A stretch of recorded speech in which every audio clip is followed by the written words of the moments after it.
Are you struggling for consistency in your sim racing? Does your iRating look like a roller coaster? If so, we have good news for you. The way to get more consistent is to first understand what you're doing differently than the professionals. And VRS is the answer. With our competitive subscription, you will have the telemetry, setups, tutorials, and everything else you need to fully analyze your driving. Our data packs and the ability to compare your driving with the best in the world will show you exactly where to adjust your inputs, change your driving line, and shave seconds off of your lap times. And our powerful and precise Direct Force Pro wheelbase and precision pedals are being used by some of the world's best drivers. All these champions agree that VRS hardware is not just the best on the market, it's also priced well below the competition. So if you're looking to upgrade to direct drive and the best pedals in sim racing, VRS is your answer. If you want to get better, get faster, and make it happen sooner rather than later, you owe it to yourself to find out why so many people are switching to VRS. You'll be so glad that you did. Visit www.virtualracingschool.com and learn why the best use VRS.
Hello everyone and welcome along to the Precision Automobile Club Esports by Eagle Speed Academy here on Apex Racing TV. We are live from Road Atlanta, lying in Georgia in the southeast of the United States of America. This gem of a circuit will feature tonight's race, which no doubt will be a all-out brawl. My name is Ashley Denman. Alongside me is the marvellous Sam Fitzpatrick and production behind the scenes, Samuli Kumo. Sam, neither of us were here last time out at the Green Hell, but I mean, still an absolute privilege to be here at Road Atlanta, the home of Petit Le Mans. Absolutely, and I think this circuit as well shares a lot of characteristics with the Nürburgring as well, doesn't it? With the big elevation change, the fast-flowing corners that you have to tackle around this circuit. And yeah, I mean, in terms of a driver circuit, I think the Nordschleife is probably the best circuit in the world when it comes to a driver circuit, even on the sim as well as in real life. But I think Red Atlanta really does give it a challenge for its money. This part of the circuit, so good. And yeah, it should be really good. So a fantastic race circuit. It really is one of the absolute best in the world, this. Yeah, completely agree with everything you said there, Sam. And like you say, it really is a fantastic circuit with all its undulations and challenges that it brings to the drivers. Well, speaking of the drivers, let's take a look at the standings then. We're over the halfway mark now and venturing into the second part of this series as we get into the final three races and events of the season. Pro drivers though, and Hadi Noah Mamasi right there at the top. Who would have thought it when he's got every single win of the season so far? Van Thielen is second with 197 points, and not far behind him, Felix Vossa rounding out that top three on 167. Corey Lazarus fourth, Miles Hemming in fifth, with Vince Peters sixth, Bernardo Farias seventh, Hugo Allen eighth, and Christopher Herbino ninth, and rounding out that pro category. Looking over then at the Pro-Ams, and it's getting ever so close and tight between these two out front. Maiko Van Look currently leading on 109, and Luke Andrews, after missing the first event, is still right there, champing at his heels with 100 points. Yannick Mühlemann will be looking to make redemption here tonight after his performance at the Nürburgring, still in the fight there with 94 points, and Yannick Denis fourth position. Jeffrey Ross, Matthew Collin, Angelo Luwurst, Bas van der Klei, Ryan Walker, Daniel Feisker, Gordon Marshall, Lucas Romano, and Max Enstrom rounding out the rest of the Pro-Am field. And then we get to the amateurs. It is just a name they remember because it's all about the on-track experience that you're looking at. It doesn't necessarily mean they are slow, but Jelle Verstraeten is topping the season standings there with 32. Chris Van Gut is second, and Navarro de Bova 25 points there as well, one behind Van Gut. Steve Clay's fourth, Max Nevenchani fifth, Lorenz de Vlieger sixth, Dirk Bout seventh, Dante Oliver 8th, and Smile Abe, newcomer to the series. He's taking over from Chris Van Gut from here on out. So unfortunately, Van Gut probably won't see any more points from him because it's going to be all going Labe's direction. But that is the season standings as they are. We're getting into the back half of the season, Sam. It's certainly shaping up to be quite a good one. Yeah, I'm so impressed by Hadi Noah Mamasi, a driver who I'm really not familiar with at all, but he's clearly on the rise. And I cannot stress enough, I'm sure a lot of our viewers know already, the pro category in this race is absolutely stacked. When you got guys like Herbinho, Christophe Herbinho in that very, very quick driver. Felix Botzer is quality. This guy that we're currently watching, or we're watching, Corey Lazarus, really good driver as well. Like some of the best like Porsche Cup guys out there, and guys who drive the Porsche Cup a lot, particularly Corey Lazarus. We've seen him in other series on Apex Racing TV. That's really the main guy he goes for, and he's always near the top of the standings.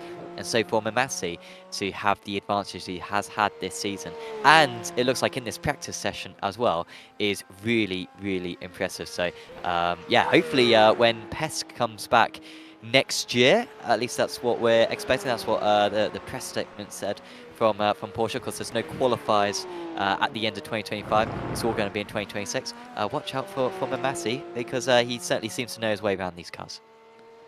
Yeah, he certainly does. He really is. He's just absolutely come out with a bang in this series. And like we said, he hasn't lost a single race, Sam, which I certainly cannot think of any series where a driver has come out straight from the firing blocks and just won back to back to back to back to back, because it is seriously super impressive from him. And at the moment, it's really hard to bet against anybody than him win these events, just because, I mean, I know it's practice, it's giving us an idea, not the full story, but 5/10 around a lap where, like you say, Corey Lazarus, driver in Porsche Cup, he's been there for so many years and so well versed in this car, he's able to just put out half a second around a lap. I mean, that is seriously impressive.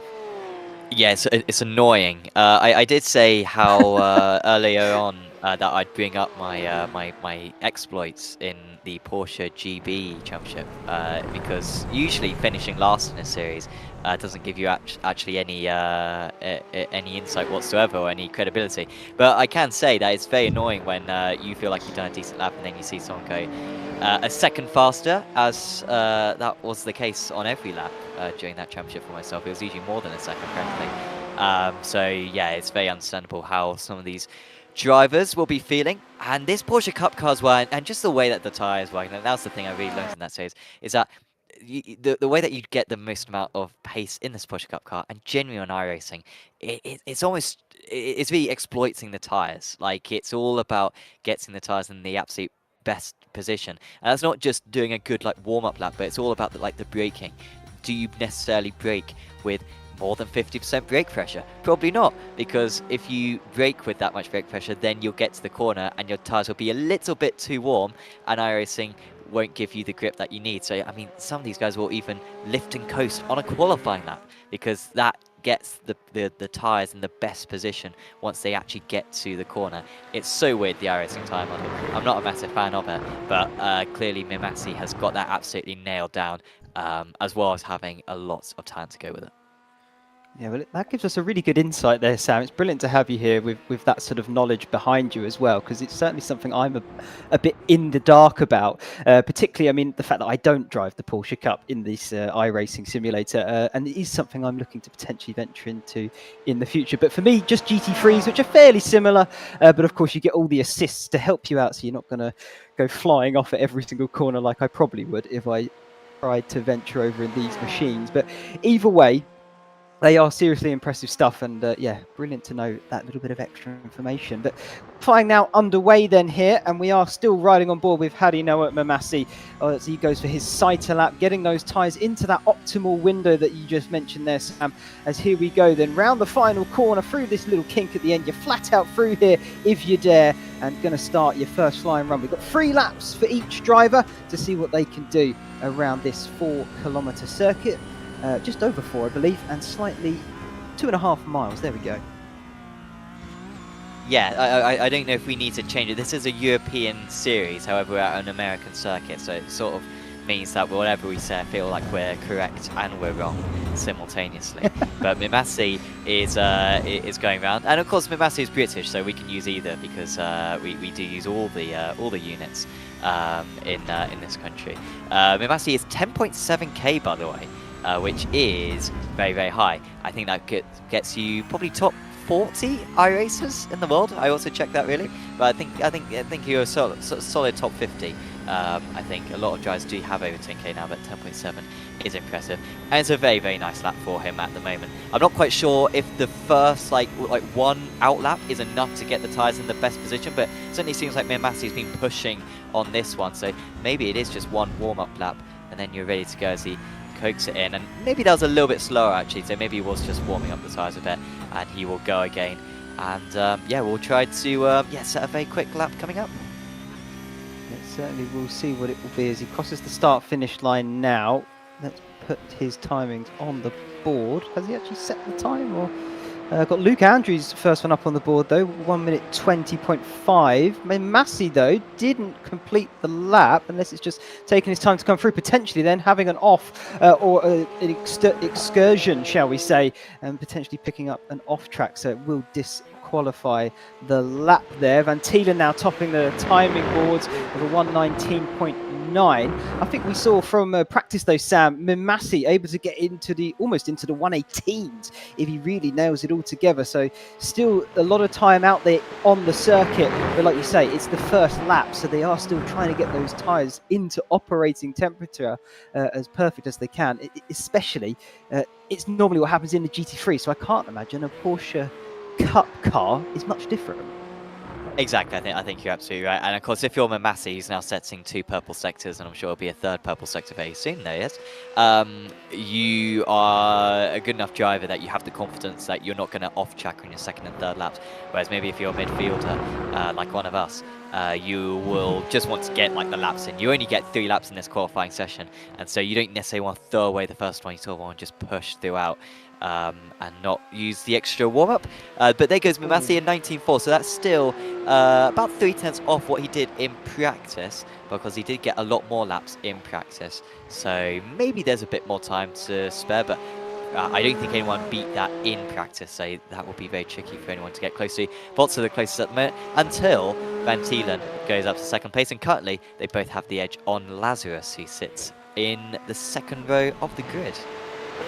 That would follow the trend of the season, sort of the front 3, Mimasi, Van Thielen, Votter, and it still seems to be going that way at the moment. Lazarus sitting there in 4th, so far that's a pretty good result for him, currently sat there. And let's see if he can find any more improvement. Mimasi still going faster, and that's a car off, just trying to figure out who that one is. Hemming that's just had an off there? Looks as though it was. Back to the pits he goes. And here we go, Mamasi on board with him again now. I can't believe he's going quicker, Sam. This is really impressive stuff. I mean, he's had a yellow sector there, but it doesn't mean to say he's still not on improving that lap. Yeah, like I say, he has 3/10. Oh, he gets a lot. Oh, there it's gone. Okay, I think that'll be the end of his qualifying session. That's his third. Yeah, that was his third lap. So yeah, that'll be it for him.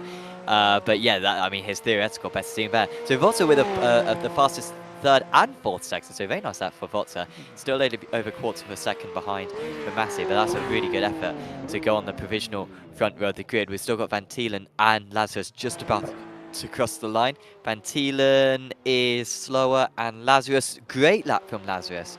So he upsets that top three, and he moves up into second place. A great lap from the Kiwi to go on to the front row. Yeah, brilliant stuff there. That definitely sets him nicely up for the sprint race to take us off when we go under green conditions, and it will definitely give him a chance then to maybe send something on Mamasi into the first few corners, because that is going to be your best chance to get past this guy, it seems. But we'll have to see how that all unfolds when we get a bit late, when we get there a little bit later on. Van Look's got a meatball there, Sam, by the looks of it. He must have had quite some off in qualifying. Doesn't look like he's going to be setting any more lap times.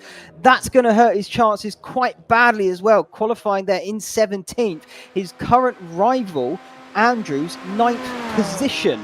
So that could be something to keep an eye on in this race and watching that championship overall. This is Smile Labe here then.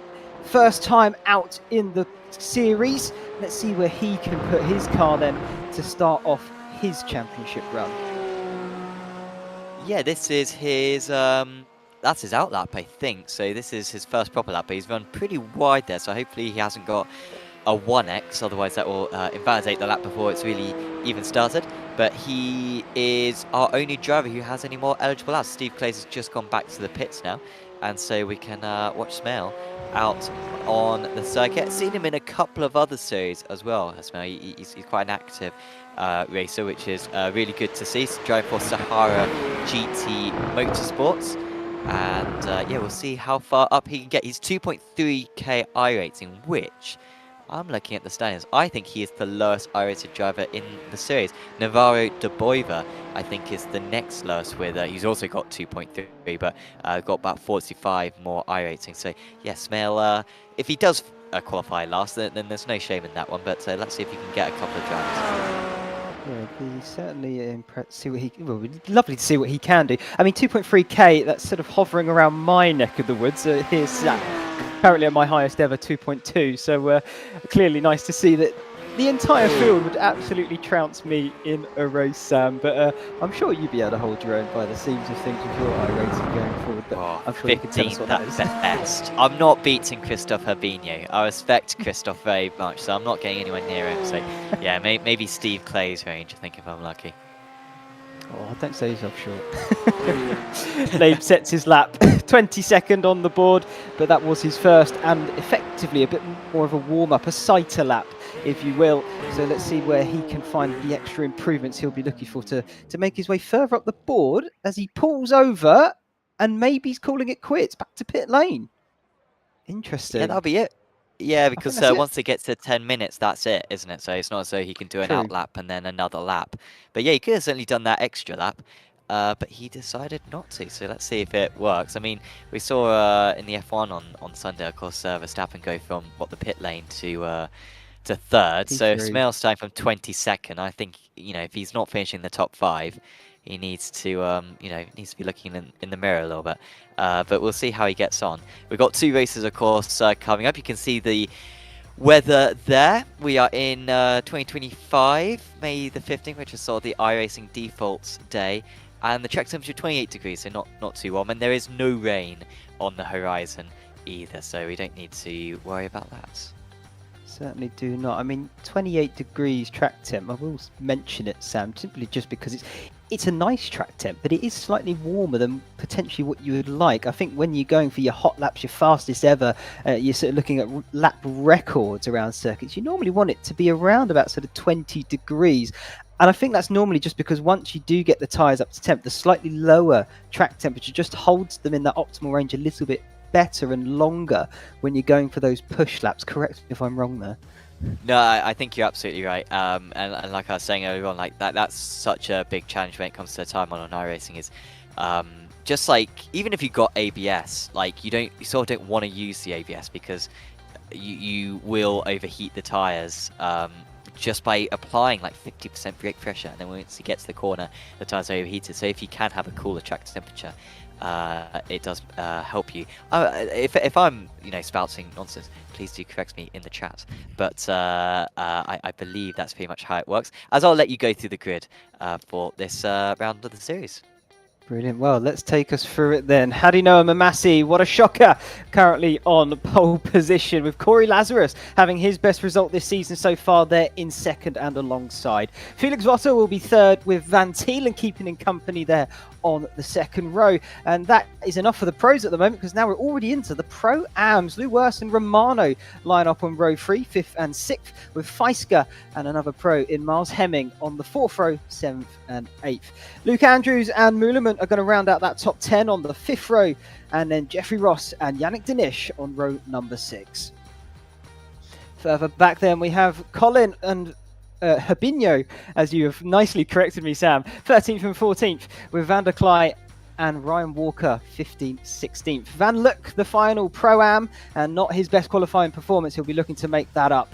Is 17th with Steve Clays keeping him company there in 18th. Debova and Verstraeten 19 and 20, with Nevin Charney and newcomer Smile-Abe 21st and 22nd. I think I've managed that in a pretty good time frame there, Sam. What do you think? And you pronounce the names much better than I would have done. And don't follow whatever I pronounce. You probably know much better than me, as the lights are about to come on.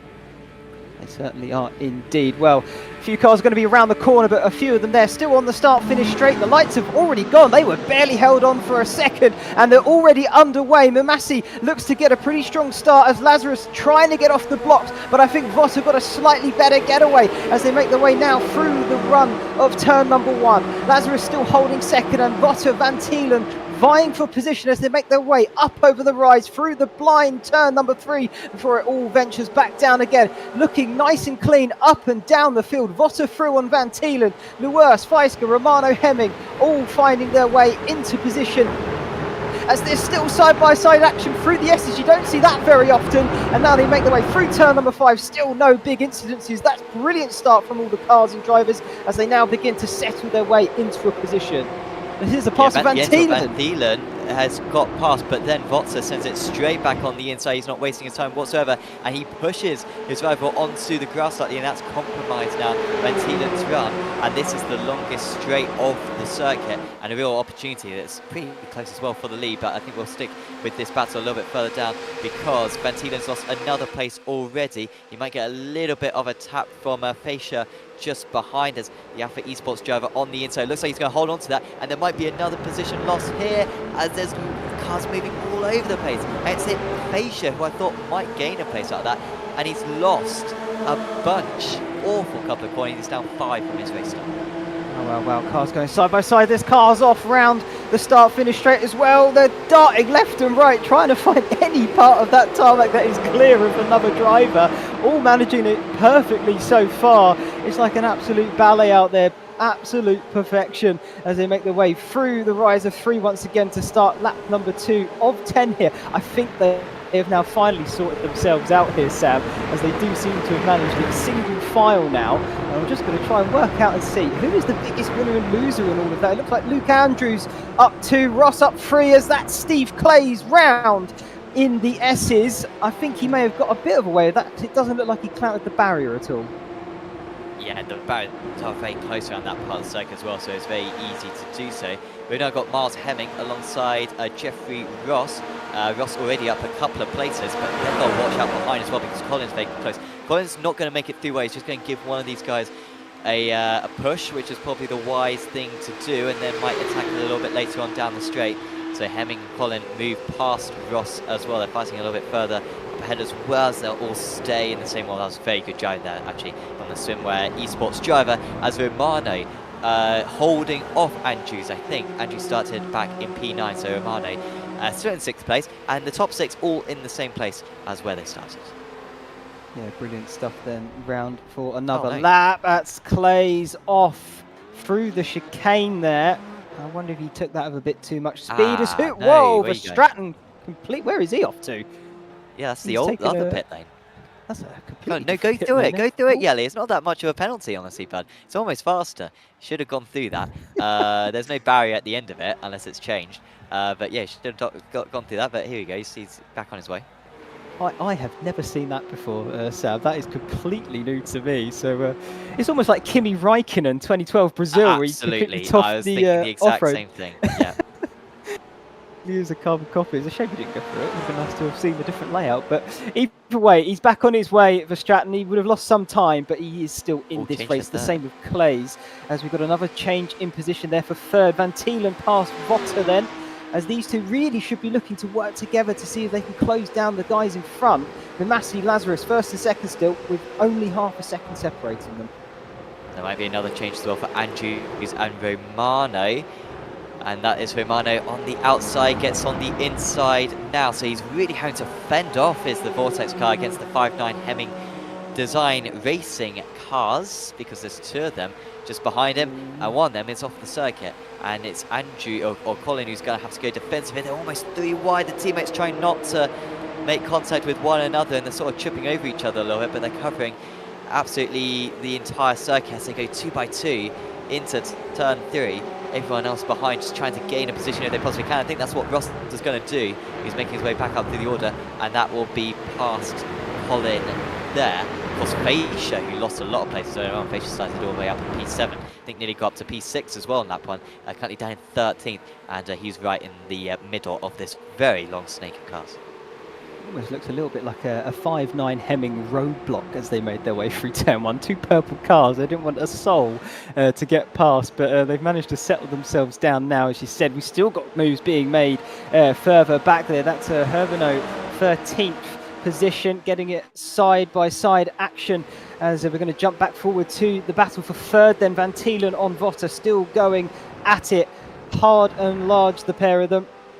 And no move on this occasion. This is going to be Colin then down the inside. Oh, he's overcooked it, and he's going to have to cut across the chicane. He's going to have to give that place back up, and a little bit of time extra, I'm sure, with the off track. Pretty awkward as well for Muleman to move back past as well, but just about managed to get his car in the right position as this long chain continues. That's a little bit of an ambitious move there for Fascia. Wants to get as high as he possibly can. I guess it's top 8 inverted, isn't it? And that's probably too far for Fascia. He's actually lost a couple more places, I think, on this lap. I feel like he was P13 at the start of that lap, but now he's down to P15. So yeah, the 8th position is Luke Andrews. He's about 4 seconds ahead. They've got 5.5 laps to go. So I don't rule out the Portuguese, because they are fighting a lot up the road.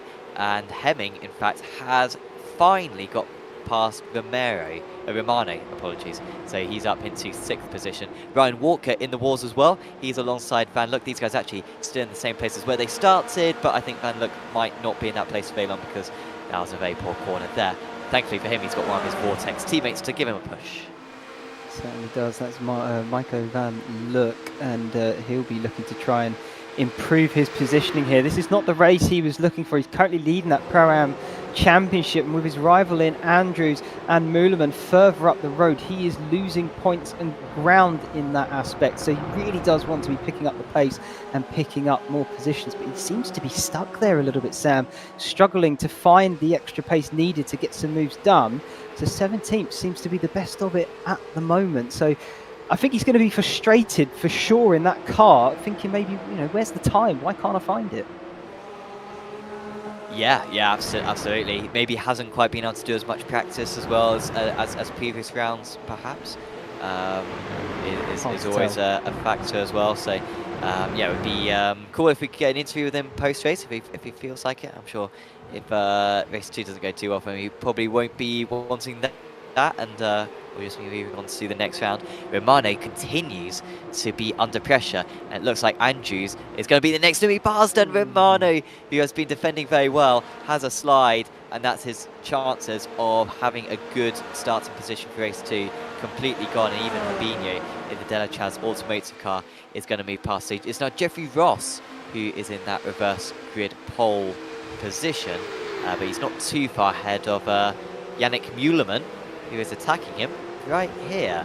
And it is Ross who is holding on. Ross is actually very close to Andrews ahead of him as well. I mean, if he does hold out on that position, it will be the second time in a row where he's got the reverse grid pole. He managed it last time at Nürburgring, the Green Hell. So if he does it again, 2 on the bounce, that's not an awful thing to have, really, when you think about it. Of course, the reverse grid pole, you'd be right at the front for the second part of this and the main event, which scores you the bigger points as well. So he certainly will not be crying over spilt milk in that aspect. But he does have to hang on to it because he has got Yannick Muleman right under his rear bumper and wing, and he'll definitely be wanting to take that position away because then he'll get the reverse grid pole. So only a few laps left now, Sam. We're getting into the closing stages of this sprint event. I mean, so far it's been pretty action filled. I can only hope that that continues into the second part, and it's still not over yet. Yeah, and this circuit is so good for battling. Like, there's really very few circuits better for battling than this one. The S's is not awesome for that. It's very fun to drive. As Fox just got past Van Thielen. By the way, a little bit further on. Let's see if Muleman can pull off this move on Ross, because he's got to the inside, but that's not necessarily the move done. You can go around the outside because this chicane is so wide that you can crash around the outside and get the inside for the next part. But Ross seemingly gave that one up pretty easily. And maybe dipping back in the draft to see if he can get it back again now. Heading into T1, but it doesn't look like anything's going to happen to him. But yeah, further up the order, Votta was able to make that move on Van Thielen. I think they were trying to work together a little bit, so that they didn't cost each other too much time and fall into the clutches of Luvers. But now that they're a long way ahead and there's not much time to go, they're just going all at it, and I wouldn't be surprised as Van Thielen makes an attack himself midway around this lap. Yeah, that plans do normally get thrown out the window when you get into the closing stages of a race. It's normally foot to the floor, send it no matter what to try and pick up all you can. But these guys are still, fighting hard in a championship. It may not be for first as it looks, because I think Mamassi's pretty much got his hands on that trophy already. I will not rule it out, but it's so hard to bet against him. It's almost a certainty at this point. But either way, these guys, they certainly know each other well when battling hard. We saw it at Imola at the final lap of the sprint there. And once again, the sprint here, they are putting on an absolute show for us. Still nothing separating these two. And I'm sure it's going to go on until we see that checkered flag fall. At the moment, advantage Votta, and Van Thielen still chasing. Yeah, Van Thielen not able to launch the attack at the end of the back straight that time round, was he? So has to wait in behind. Still got 2 more attempts really to make the move. Just looking a little bit further back, Muleman only a 10th.5 clear of Jeffrey Ross still. So they are very close. And Matthew Collin is right with these guys as well. All these guys have a really good race. So Hemming, Andrews, Muleman and Ross up 2 places each. Collin and Herbinho up 3 places each. This is the guy who's given a lot of those places away, Bimano, and then the other one who a lot of those drivers have overtaken is Feixa, who's a little bit further back, the Portuguese driver.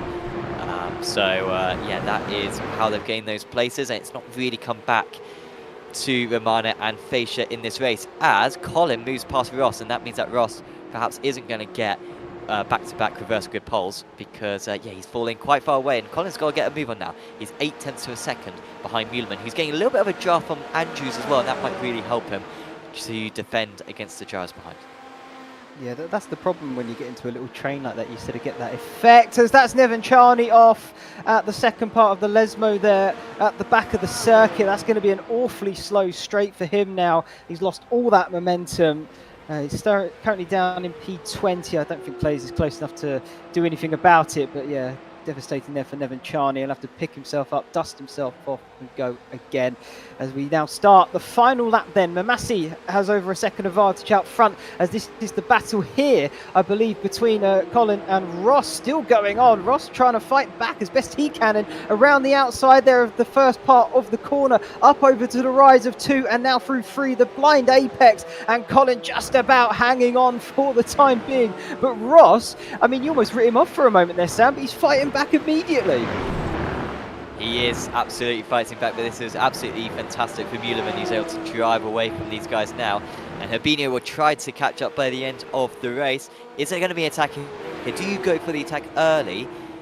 Or do you just wait for the back straight? That's what he's got to think of here. And Roscoe definitely is sent it on the inside there, but he waits behind now. Can start to generate some speed and go for the lead potentially at the end of the back straight. It's looking good for him. Yeah, I can't imagine why he wouldn't be able to pull out of the slipstream and send it down the inside. I would imagine we're getting close for Mavasi to cross the finish line, but I don't think we're going to jump to that because we're still looking at this. There he goes, and down the inside goes Ross on Colin into the first part of the chicane. Can Colin mount a counter-attack on the exit? It doesn't look that way. Herbinho right there as well at the back end of things. I don't think there's going to be enough time to get a move done. Across the line they all go. Ross, Colin, Herbinho, 9, 10, 11. And who's that off in the background? Van der Klei around the final corner. We didn't see it all unfold at the front, but Mamasi does take the win then.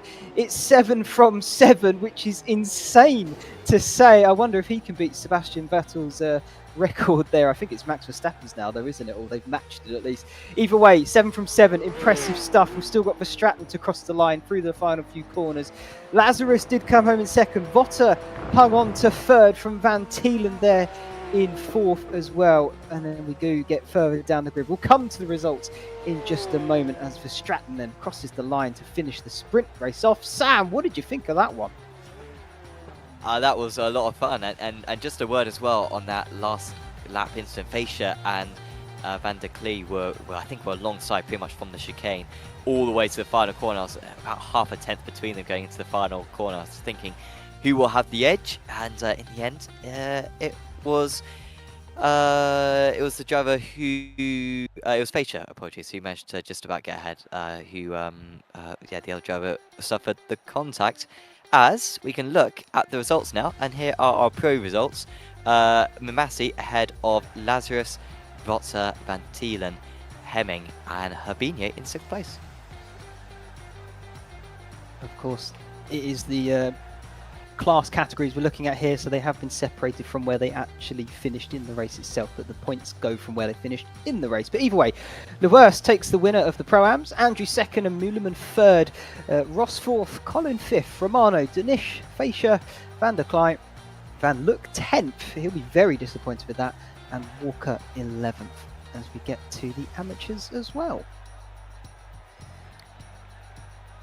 De Boiver sorry. in first place. Smell Labe in 2nd place. Max Nevinciani, Steve Clays, and Jelly Verstraeten, who could have used the alternative pit lane. I remember there was an event many years ago. This was like 2018 or something, where a series held an event at Red Atlanta. They did a few different circuits where it was like road cars, but like with a Joker lap. And one of the circuits was Road Atlanta, but you had to on one of the laps you had to use the alternative pit lane, and it was awesome. So maybe we should do that in this. So that's a suggestion to the admins. Do that next season. I think you should definitely put that forward, Sam. That would be a fantastic series to look at. I think it's almost like the Rallycross, isn't it, where they have to do their Jokers but road car version. Wow, that'd be interesting. Either way, sprint race is done. Sam's going to get on to HQ about a series that he's thinking of. I would love to get in on that too. And we're going to take a very short break then whilst we get ready and set up for the main event. See you in a short moment.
Welcome back, everybody. Hope you enjoyed that short break there, and a big thanks to our sponsors, KGL Automotive, and our main title sponsor, Eagle Speed Academy, who are able to make sure that this amazing event actually takes place. So brilliant from both of those companies there. Thank you very much. But we are in the warm-up phase then, getting ready for the main event. I mean, Sam, as a driver yourself, and one that's more accomplished than myself, judging on some of the drivers in race number 1, what would you be doing and looking to try and get a better result in the main event?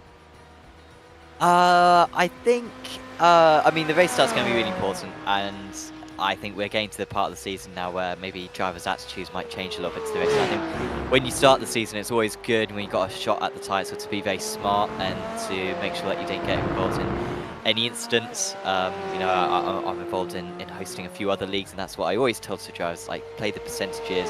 Across the season, you might get very lucky with a lot of risky maneuvers, but chances are it's going to even out, and it's best to be quite passive. But I wonder, towards the end of this season, a lot of drivers may be realising that the championship's maybe not going to go their way, and will be willing to be a little bit more risky in this round for the championship with just a couple more weeks of the season to go. So yeah, we'll see how aggressive they are, because in that race 1, it was some very close action, but to give credit to the drivers, they avoided contact for the most part. Yeah, let's hope for that again, indeed, because it really does provide some fantastic action when you've got every single car on the circuit. Nick DeBeck also hoping for not a mess in race number 2, as he mentions there in the chat. And please do get in contact with us in the chat. We do love to hear what everyone thinks about what's going on. But here is the grid then for the second and main event. Yannick Meuleman will take that reverse grid pole, with Luke Andrews keeping him company there on the front row. Miles Hemming and Lou Wurst are going to be 3rd and 4th on the second. And there we go, Van Thielen and Votter, the dynamic duo, 5th and 6th, keeping each other company on the 3rd. Corey Lazarus and race winner Hadinoa Mamasi is going to be 8th, and he's getting very used to starting there as well. Jeffrey Ross and Colin is going to take over the 5th with 9th and 10th, and Herbinho and Romano 11th and 12th. Further down the order, Yannick Denish and Daniel Feisker is going to be 13th and 14th, with Van der Klei a bit further down, as I've run out of time, because here are the lights, and you can see they're on the grid, but it will all change in a few moments, I'm sure. Let's get ready to see how the main event goes, as that was an incredibly poor start from Meuleman. Will spinning off the line. He's going to be overtaken by a bunch of cars on the way down on the run to turn of 1. Andrews is going to lead the way. Then it's Hemming. Van Thielen has already found himself up into 2nd, if he can hang on to it from Hemming. Votter 4th. Meuleman trying to mount a counter-attack to not lose too much ground as they make their way through turn number 3, and now down the hill into the S's for the first time. Can they all get themselves sorted out? Let's see and find out. Well, great start from Van Thielen if he's going to win this race, and that's the exact start he needed. Straight up from 5th on the grid, up into 2nd, just put his car in the perfect spot. It opened up for him a bit, but he had a couple of iffy corners there, and it's Miles Hemming who's actually attacking him from behind, and Votza as well, keeping him honest, but Van Thielen just about survives. Andrews with a superb start. 1 place gained, 2 places gained now for Mbati, 3 places down for Luvers, and Meuleman barely got off the line. Frankly, I'm surprised he only lost 4 places from pole position.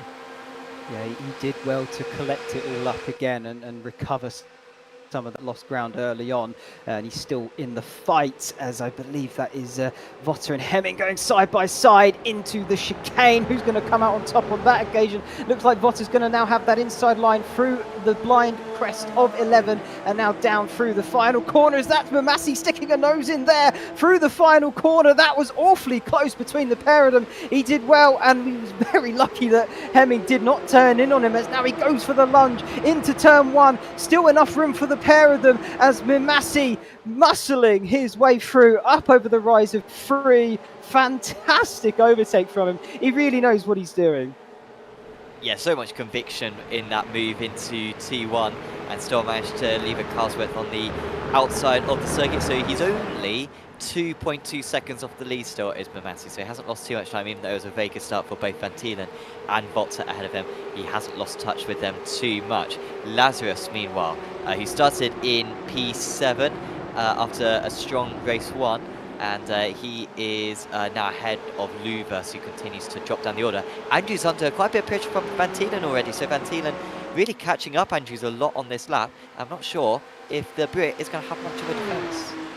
Yeah, let's see what he can do. He's not going to go for that defensive line, so he's going to stay on the racing line. I really don't think there's anything he could do with that one. Van Thielen through, under braking, easy as you like on Andrews there. And Van Thielen will snatch the lead away. I think Luke Andrews, he knows that that's not his fight. Of course, he could try and put up as good a defence as he can, but what he doesn't want to do is lose time to those behind him as best he can, because he knows from round number 1, or the sprint race I should say, he knows potentially that this is not where he should be. Of course, the reverse grid, like, you know, mixes that all up, which is brilliant to see, but I think he knows that maybe it's not his fight. But I mean, he's doing a job. He's doing a very good job indeed. Yeah, and yeah, he needs to absolutely think about the bigger scenario here. So yeah, I think he'll put up too much of a fight. Still going to be a lot of points coming his way as a Pro-Am driver. And now Van Thielen, this is the part of the race where he completely pull away. Someone's hit the wall in the background. I want to say it was Fascia, because he's just lost a place. And yeah, that was the car. So he ran wide at the end of the S's. And I wonder if he might have some steering damage, which would be particularly costly, because there are no pit stops for this race. And so if he does have to take some repairs, then that will really cost him bad. And he's under a lot of pressure now from the driver who he made contact with right at the end of race 1, Van der Klee. Well, it's not ideal, is it, really, when you look at it on paper at least. Votter now jumping past Andrews further up, as that's going to be a little bit of bump drafting there. You don't often see it in this kind of series, but we're seeing it right here, right now, and where else better than America, where it is, of course, famous on the NASCAR scene. And they have managed to pull that off rather successfully, I will add. But Feisker losing the position there to Van der Klee, and he'll happily take that one away as they make their way on to lap number 4. As this, I believe, is the battle up front. First, second and third, nothing separating them, Sam. Yeah, I think there must have been a mistake from Van Thielen, because yeah, he's lost a bunch of time. He had a slightly slower lap that last time round, and Votzer is now right with him, because these guys really battled very hard in race 1, I believe, for third position.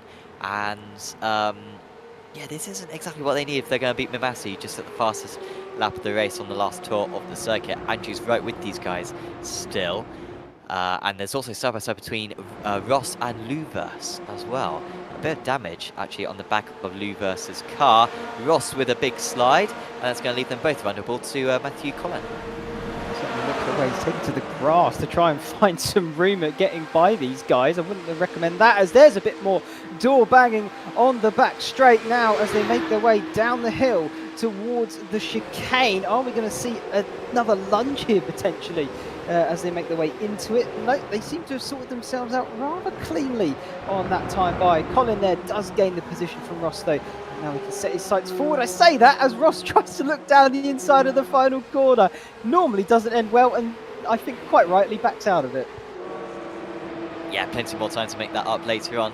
Van Thielen, and now Votter is almost losing out to Andrews. So now it was the top 3 on top of one another. That's the top 7 all in a queue. And this is the guy who we've got to keep our eyes on, because this is really coming the way of Mimasi. I saw, I think at the chicane on the previous lap, Votter momentarily was actually ahead of Van Thielen, but they must have got a poor exit and left him really vulnerable against Andrews. Van Thielen just not comfortable, making a few too many mistakes, I think, and not able to pull away as it stands. Mimasi, you would probably put a decent amount of money, will be ahead of Andrews at the end of this back straight.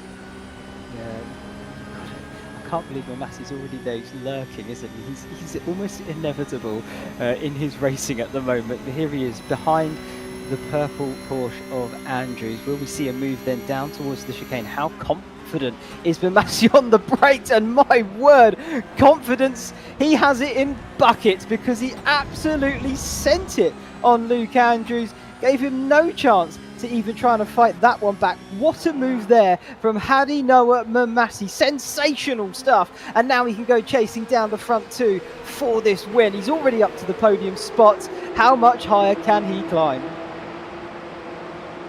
Yeah, you certainly put him as a decent favourite for the race win at the moment. I mean, Van Thielen and Votzer, absolutely no stealth. I feel like Votzer's probably got a bit more speed, but then I think in race 1, Van Thielen and Votzer are very evenly matched. It's just whoever is ahead doesn't have the draft, so they're vulnerable to the driver behind.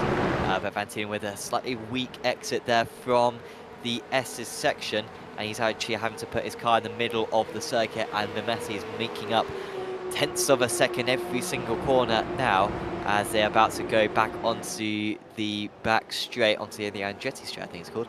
And Van Tielen, only 1.5 tenths of a second clear. Volta is going to have a great chance. It certainly is now. Slipstream in full effect, and I'm sure we'll see how it looks when they go down here. Mamassi's going to potentially try and follow them through. Let's see how that goes, because this is going to be a three-way battle for the lead. Then Botta going to have to do it the long way round the outside, but the advantage will swing back in his favour as he has the inside for the second part of the chicane. Van Tielen unable to come up and under, or so I thought, because there he is down the inside of Botta as they make their way through the final corner, and now on the straight down towards turn number 1. Mimassi looming large in the background. Can he find some room on the inside? Not on this occasion, because these two are a mobile roadblock as they make their way up over to the rise of 3. Votter ahead. He's on the grass. Oh my word. Oh, he's back under steam. And luckily, no contact, but what a huge moment in this race. Mimessi tumbling down the order. He's at 11th position. This is unheard of. 5.5 seconds to make up, plus a lot of traffic. And it sort of felt a little bit noticeable that he didn't really have to be too impatient. He's a little bit impatient now. He's desperately trying to make his way back through the order. And so a lot of work to do now for Mimessi. Now we're going to see what his absolute pace is like. And I don't think there was any contact with these guys. He's just lost it, I think, by himself. Albeit he was going defensive against Luke Andrews. Is it a bit of new... I think it's... No, it's just him offline, I think. It's a very tricky corner.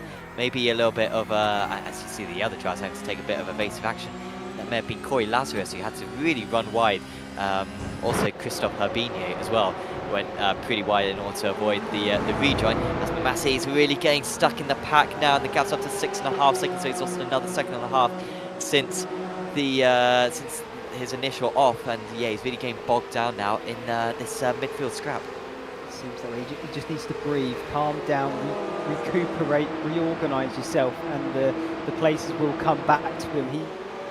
He's got so much pace at his fingertips as he's now trying to find some more positions. Then he does get that one cemented, and I think that's then caused a further reaction behind, because Lewis gets caught around the front of, I believe that was Colin, or sorry, not Colin, Romano, as they made their way through the curve. And dear oh dear, Lewis in the wall with more damage to that car now. Yeah, that's another part of the circuit where just a little bit of contact can send you into the wall. So yeah, very disappointing to pick up that damage. They do have a faster pair to do the drivers, but obviously he'll be a long way behind the pack if he does have to make a pit stop. As we watch now, Yannick Muellerman alongside Matthew Collin. He's now up 2 places. Muellerman down 6 from pole position, but he lost most of those places before he even got down to T1 with an absolutely awful launch off the line, and those two remain alongside Muellerman, holding on to P7 for the moment. He's looking very racy though, is Muellerman, and this is a big point scoring opportunity. And when you think about it in the championship context of that Pro-Am, of course Van Luck had a horrible sprint. He's not looking to be favouring much better here in the main race, so this is a big opportunity for Andrews and Muellerman to really close the gap and probably at this point get well beyond him in that championship. So big moment for those two drivers, and Andrews, of course, he's still up there in 3rd position, so if he can hang on to that, my, what a big point tool for him. And of course he still missed round number 1, and he's already there fighting for that championship. So Luke Andrews, he's ahead of his sister car there in Miles Hemming, and doing the business when it needs to be done. So really impressive drive from him. Yeah, really good drive. And yeah, I wonder if Hemming will try to help him out perhaps a little bit, maybe just fend off the other drivers so that he can get the full points haul. Andrews in 3rd position. I'm not quite sure what will happen with that. Not quite sure what will happen between Votza and Van Tielen as well. I mean, Votza's keeping a decent margin at the moment, but of course they can't rule out Mimessi from this race yet. And so it would be wiser not to be too aggressive on another until the last couple of laps, just so they don't lose any of that 6.5 seconds unnecessarily. Facia has been in the wars a lot of this race, and he's now going to move past Lucas Romano for 11th position. And Romano might lose another place, and now they're 3 wide. A couple of them are teammates as well, as Romano actually manages to get that place back up. So absolutely sends it on Fascia, who gets the cutback now and the inside for T3, but is a little bit cautious on the inside there, and Romano sends it on the outside. Mamassi's having either a retirement or a connection issue. I'm hoping he's going to pop back up on our timing tower, but it's not looking good. It's not looking good. No, it seems to have all gone wrong there for Mamassi. It says he's out. I don't think he's coming back from that either.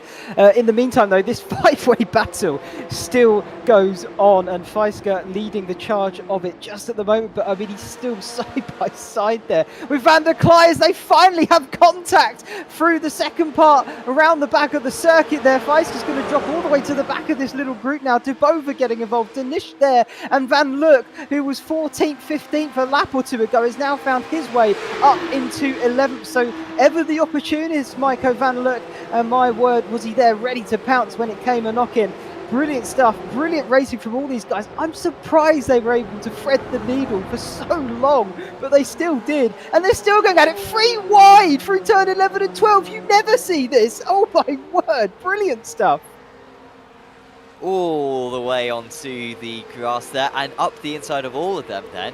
And so the driver who's won out of all that was Danish. And I thought he was going to finish behind, but now he's sent it in a bit too deep, and Dubova does get back ahead. But no, really good drive from those 3, because yeah, going alongside that part of the circuit, it's so easy to not see where the other drivers are, especially if you don't get told by your sponsor that you're 3 wide, and it's very easy to squeeze someone. But instead the drivers managed to leave enough space, and they were all good. Nick de Beck saying that his pants have changed colour because of all that racing in the YouTube chat. So yeah, really good stuff from these guys.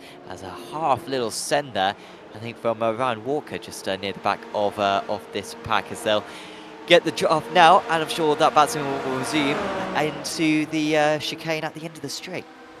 No, as Lazarus has just got past Andrews, by the way, for 4th position. Good stuff there from Lazarus there, getting the moved on. Andrew still just trying to hang on there, and again, if he finishes 5th, it's still a really impressive points haul for him. He'll be very happy with that as well. Well, it looks like Mamassi has gone then, Sam, in all of this, but we'll have to come back to that because this battle is still raging fierce as they find their way through the final corner to start lap number 12. Dubova still leading this little gaggle of cars. Van der Klei, Feisker and Danish all still battling so hard for these positions and points. It really is impressive. You'd think they're fighting for the win in this race, how hard they're battling with each other. You know, it's only lap 12 of 20. They've still got quite a few to go here. You think they'd calm it down just a little bit and make sure that they don't lose sight of the guys in front of them.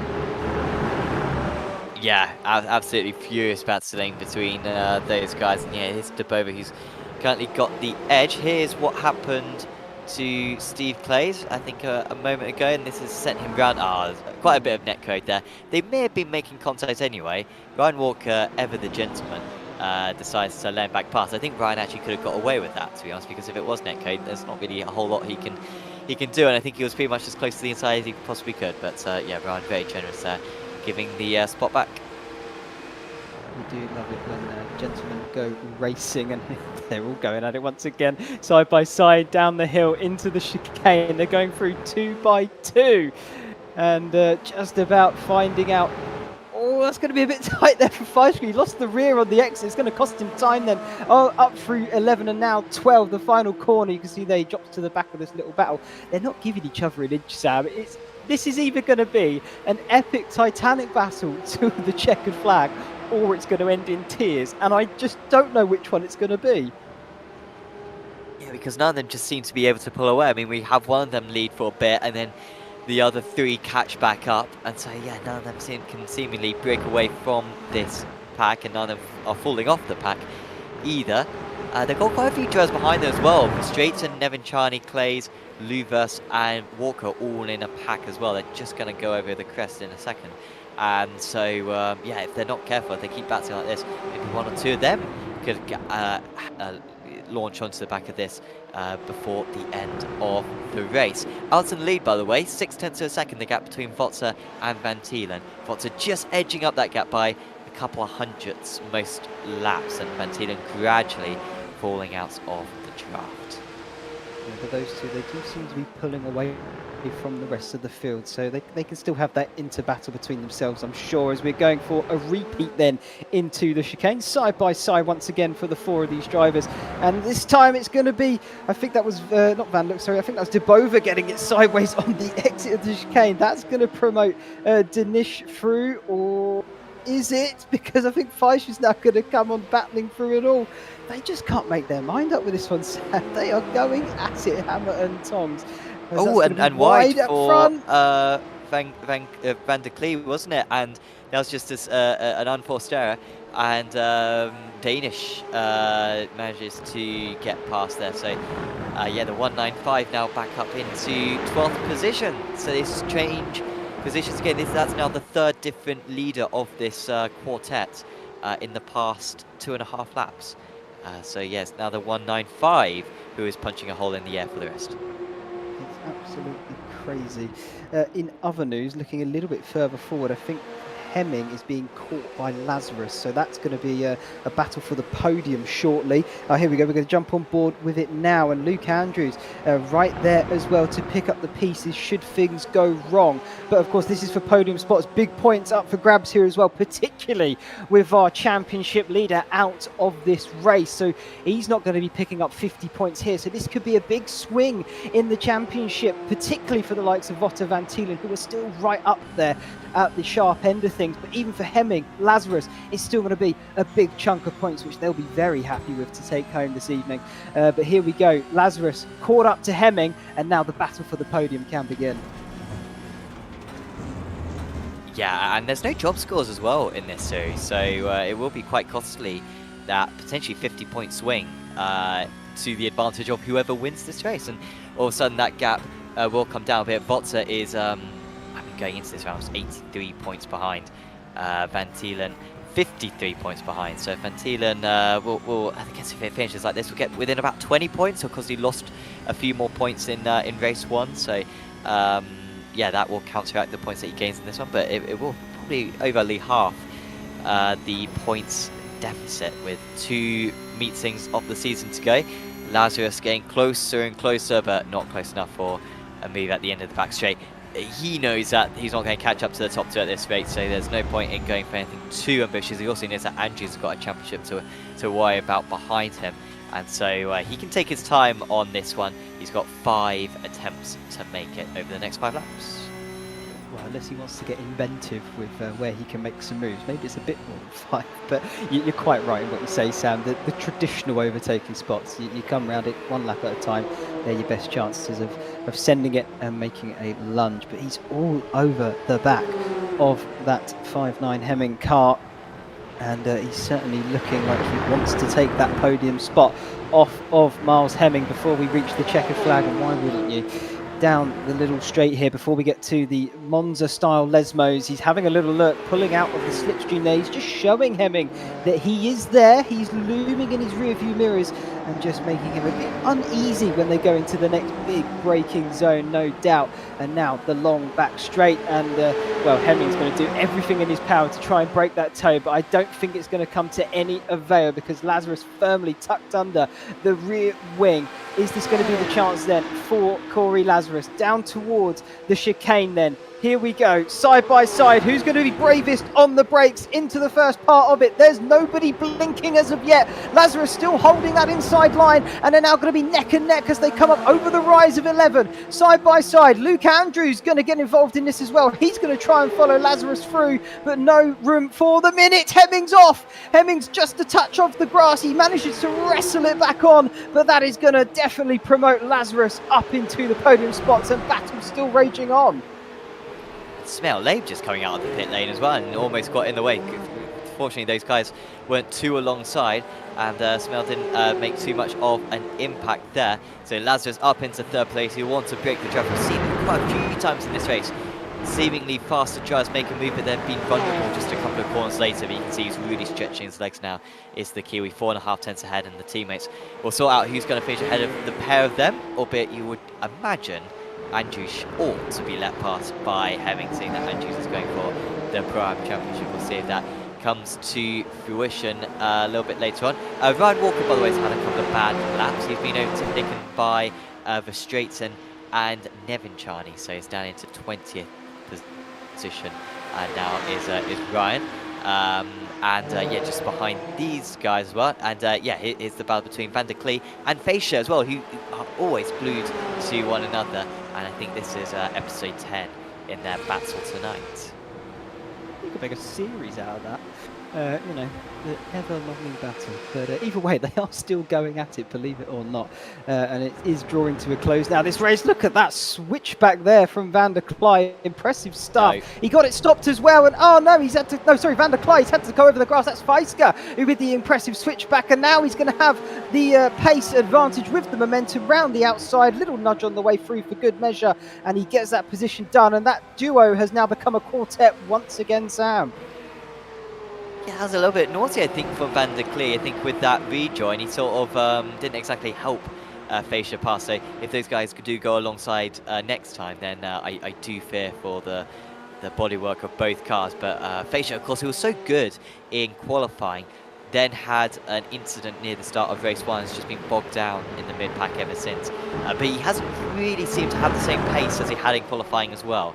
But it's been difficult to tell, to be fair, because he has always had a Porsche Cup car right in front of him. So we'll see if he can stretch his legs now and pull away in 12th position. Luvers has had a little bit of an off, by the way, but he's back onto the circuit now. He's got the Verstraeten just behind him with that yellow box. And that means that he's got to slow down. So he's cut the circuit and he has to slow down to give up that time gained. And you may have seen earlier on, Smail Lave had a black flag next to his name, and that means that you got a penalty. And usually the penalty is that you've gone over the instant limit, which is 17 in this series. And if you do that, then you have to do a drive-through penalty, which nowadays around the circuit is quite penalising, because the start of the pit lane line starts a little bit earlier. We've got alongside between Luvers and Verstraeten. And it's Luvers only just ahead of Verstraeten. Here comes Walker, getting back one of those places that he lost earlier on. And, well, he'll be looking ahead to maybe get the other place he lost earlier on as well, very soon. Who was that off there? Was that Verstraeten? Yeah, I think it was. He's now dropped to the back of this quartet. Seem to have a few of them out there on the circuit at the moment. A pair of quartets running around, racing hard all the way to the finish. We've only got a couple laps left to go now. Lap 19 of 20. So this one and one more. Votter still leading out front by a good margin now over Van Thielen. And then we do have Lazarus defending from Hemming still, who's got Andrews right there alongside him. And not a million miles back, Sam, is Habinho and Muleman. So that is something to just keep a little eye on, because if they do keep battling hard, especially with teammates battling hard as well, I'm quite surprised they're doing that. Potentially, you could see these guys closing that gap within a lap. I mean, they've only got one lap left to do it, but there's still a chance.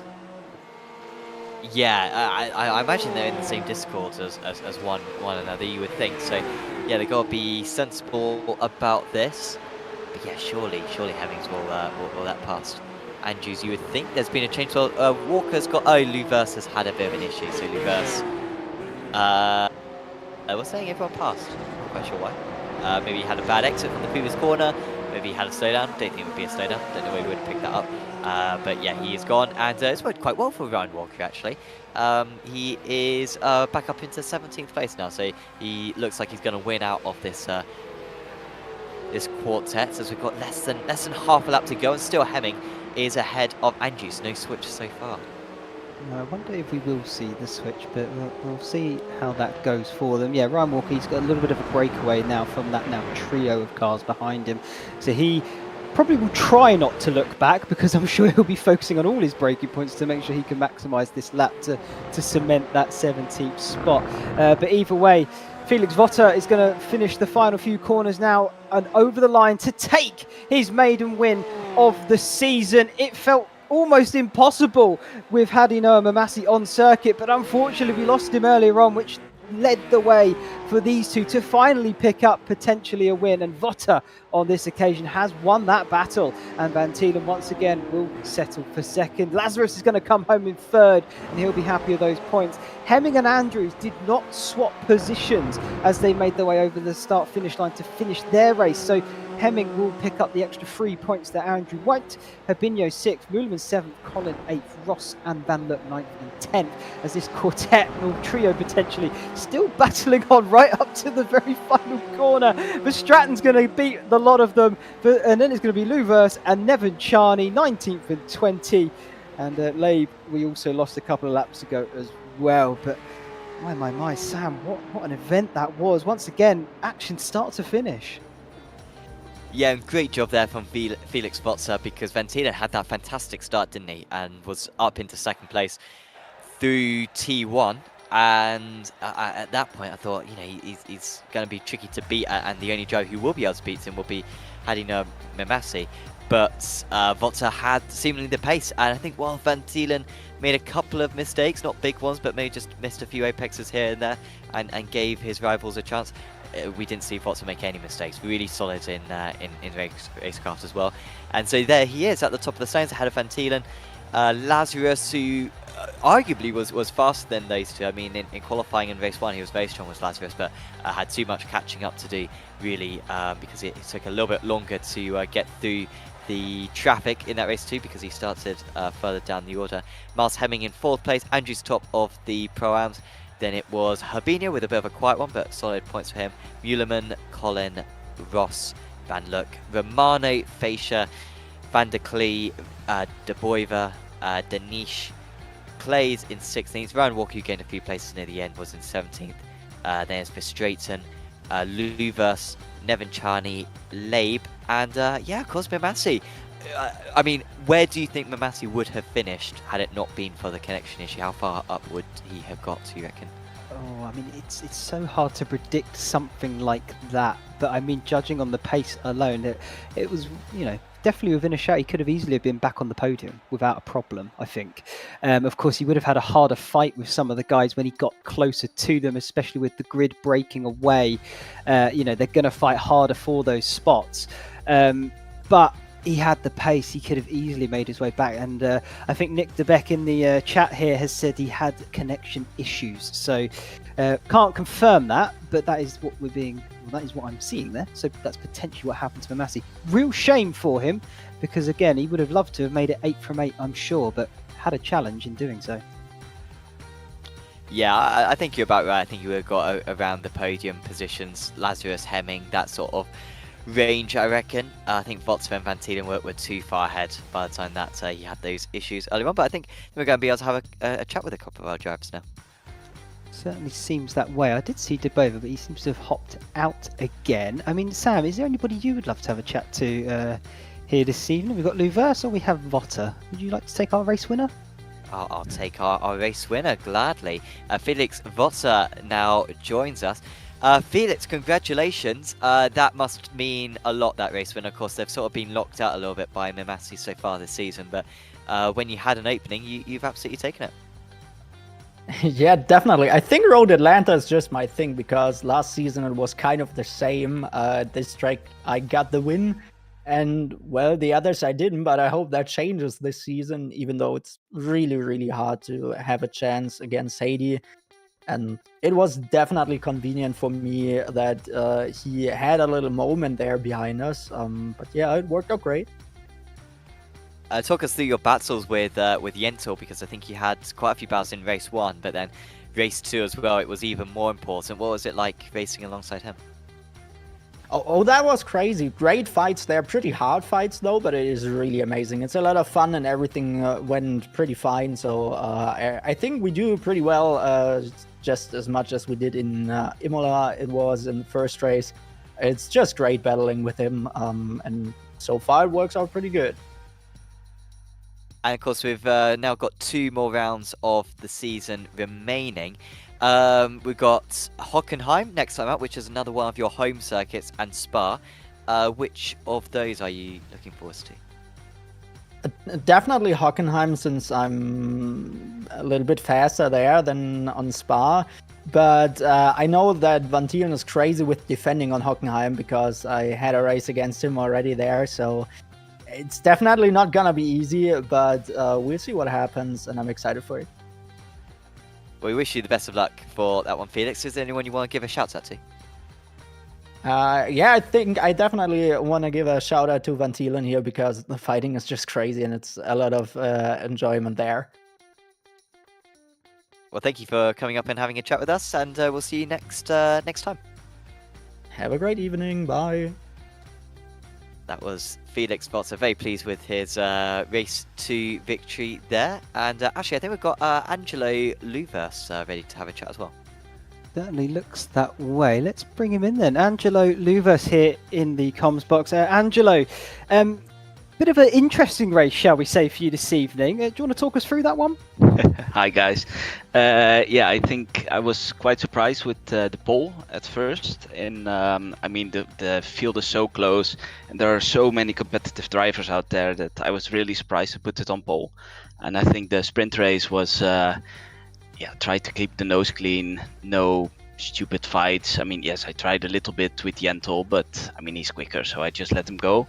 And then managed to back the win. And yeah, it has been quite a difficult week for me personally. My grandmother passed away last week, so a lot of emotions, and I just wanted to dedicate this one to her because she was always very supportive with my hobbies and also this. So winning this felt really, really special. So yeah, quite happy with that. Feature race, yeah, one to forget. I mean, yeah, it's the reverse grid makes it tricky sometimes, and I mean, if you have Haiti behind you, you know, fighting doesn't make any sense. So I just tried to let them go, but unfortunately got caught up in an incident and lost a lot of spots. Had some damage. Car was really tricky. Felt like I didn't have a rear wing anymore. But yeah, at the end I messed it up myself, so that's one to forget. But sprint was amazing, so really happy with that. Yeah, brilliant stuff. I mean, first of all, condolences to yourself and your family out there, Angelo. Apologies to hear that, but it's good to see that you can honour her in a fantastic way in taking that sprint win. Brilliant stuff there. I mean, unfortunately, I'm going to come back to the main event itself. You've mentioned there yourself how it sort of went, but I mean, in all of that, at the end, you were still having some what looked to be fantastic battling a bit further down the order, of course. But I mean, how intense was that for you there? Because it looked intense sitting here, and I'm not even driving. Yeah, it was, because the car felt really sketchy. I mean, the pace was okay, but the car was just sketchy. I mean, just last corner, it was oversteering, sliding, so it's difficult to keep your foot down. And ultimately I messed it up myself. I was just a little bit too confident with the car at that time, so sent it into the wall, but still had some nice battles. I mean, hats off to the guys. Also the AM guys had just good pace, and it was sometimes also fun to see them battling, you know. They're really sending it, going for it, and it's nice to see. I mean, didn't have a lot of points anymore, so tried to just enjoy it and stick my nose in from time to time to keep it fun. But I think it was nice and respectful, so hats off to them. That's brilliant stuff to hear as well. Great to hear. Yeah. How was the race for you? Enjoyed it? From here, I think we loved it, didn't we, Sam? Oh, it was great. I only jumped in for this one, but it was a lot of fun to cover this one. That's not, you never get the questions back. It's so different. I work in Angelo. sales, so I'm used to asking some questions from time to time. But no, also hats off to you guys. I mean, it's also always nice to watch a stream. So big thanks for that. Brilliant. We really appreciate that, Angelo. Fantastic. No worries. Let's look to the future then. Hockenheim, Spa, next 2 rounds to come. How are you feeling about those 2 tracks? Hockenheim, not very confident. I always struggle around that track, and I mean Spa's amazing. I had the pleasure to drive there myself. Well, I was passenger there, so it's really, really special to me. And I'm also going to be running the half marathon in March on Spa, on the track. So 3 laps of the track, which always makes it very special. I think the pace should be good there, but everybody's fast there, so it's going to be slipstreaming and a lot of chaos, but I'm really looking forward to it, and I've enjoyed the last rounds as well. So Always good to hear.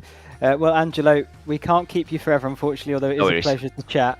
Is there anyone you'd love to give a shout out to before we let you go? I think Nick, I mean, he's doing really well with organizing everything. I mean, it's so structured, it's so well set up, so big compliments to him as well. And of course, you guys. Thanks again. Well, Enjoy lovely your having you evening. here, Angelo. Thanks Yeah, for you having too. me. Cheers, guys. Bye-bye. Bye-bye. There we go, Sam. Angelo there. Nice chatterbox. It's weird getting questions thrown back at you from time to time. It's a nightmare. So, as someone who's not good enough to get an interview as well post race, you know, absolutely out of my element on that one. So, yeah, that was cool to have a chat with him. Let's have a chat with Navarro de Boiver then as well, as we are joined by him now. Navarro, congratulations there. A fair few points scored, especially in that second race tonight. How are you feeling at the end of it all? Yeah, it was a hard battle with everyone. It was a really nice race. I enjoyed every second of it, and it was a pleasure to race. Absolutely. Talk us through sort of that race one, because you started in 19th place, so you had a fair few sort of cars in front of you and cars to battle. How was the battling out there? Because it seemed like from pretty much whenever we watched you out there, you were sort of in a 4-car battle with other drivers. It looked very intense. Yeah, it was intense indeed. In the first race, I guess it was with Steve. Yeah, I made a little contact with him in the S's. I don't know who was at fault there. I need to rewatch. But it was intense indeed. 4 cars, you need to have eyes on your back. It was left, right. My spotter went crazy. Car on the left, car on the right.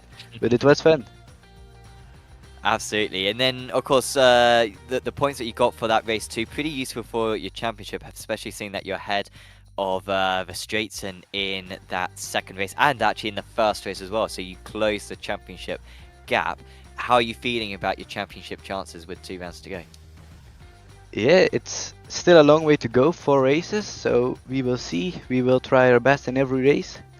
I can't do much more, I guess. Just wait and hope for be a champion. And of course, we've got 2 more rounds to go. We've got Hockenheim, but then we've got Spa. And as a Belgian, I imagine that's probably the one that you're looking forward to most. If I'm honest, I don't. Yeah, Spa is an iconic track. It's really fun, but it's not my favorite. I can't. No, I am not very good at that track. Hockenheim, I do like more. Okie doke. Well, we'll keep an eye out for you then for the next round, and yeah, of course, wish you the best of luck to continue this good run of form for yourself. Is there anyone you want to give a shout out to? I want to give a shout out to my grandma and my dad who watched the whole race. They're looking every race with me, so it's an honest to drive, and they watch. Awesome. Well, awesome that you got the support there from your family members as well, Navarro. Thank you for having a chat with us, and we'll see you next time. Okay, bye. See ya.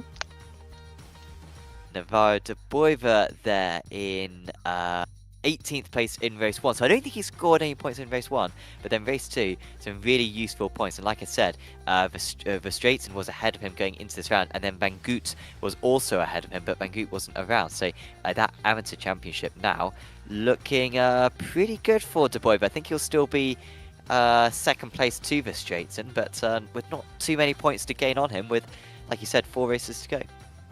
I think they do update it. So I mean, we got a brief insight when we look at it, Sam. So at the second, it would put him ahead of a Stratton. So yeah, to go over there. Oh, really? Okay. Looking good. Yeah, of course, this is all preliminary, so it could change depending on penalties if anything comes up. But as it stands at the moment, they are updated. We can have a brief insight into the next round, if you like. So De Boiver, I think, does just nip the top of the AMs there. So good for him. He'll be very happy with that, I'm sure. But I think that is all we're going to have time for here, Sam. It's a real shame because it is such a fantastic series to cover. I mean, any final sort of thoughts before we say goodbye to you? Because I don't think you'll be with us next time, unfortunately. Yeah, you'll be joined by the much better team next time, I'm sure, including yourself, Ashley. But no, a lot of fun taking part in this. It's always a lot of fun doing Porsche Cup, especially around this Road Atlanta circuit. So good stuff, and yeah, just really good driving standards. I've got to say today. I mean, we saw a lot of tight racing, and it seemed, particularly in the midfield, that there was a lot of evenly matched drivers, and yet the battles weren't just going on for a lap and then contacts and the drives home to recover. Instead, we were seeing them go on for 10-15 minutes, which was really great to see. So great action from the drivers, and at least from our interviewees, some good spirit as well. So yeah, good job from everyone out there tonight. Yeah, it really is fantastic to see them all going at it hard right to the very end. And speaking of ends, unfortunately, that is all we're going to have time for here this evening. So a very big thank you from all of us here on Apex Racing TV. I hope everybody has a lovely evening, and thank you all very much for watching. Myself, Ashley Denman, Sam Fitzpatrick, Samuli Kumo, a big thank you and a big goodbye.